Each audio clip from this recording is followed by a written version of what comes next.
Knowledge అది transfer అవుతుంది బుర్రలోకి, that's all అని అన్నాడు. అప్పుడు వాళ్ళ అమ్మ చెప్పింది, నైవేద్యం కూడా అలాంటిదే అని. మనం ఏ ఇంటెన్షన్తో సమర్పిస్తున్నామనేది అక్కడికి చేరుతుంది. దేవుడి ముందు పెట్టే ప్రసాదం దేవుడి వరకు చేరుతుంది, దాని సువాసన చేరుతుంది. ఎలాంటి మనసుతో సమర్పిస్తున్నామో అది కూడా చేరుతుంది.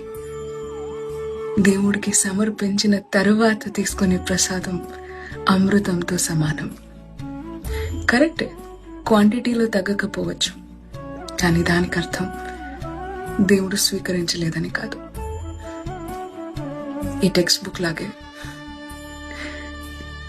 అది అక్కడే ఉంటుంది, కానీ అందులో ఉన్న భావన పై వరకు చేరుతుందని చెప్పిందంట. చిన్న కథ, నచ్చిందా?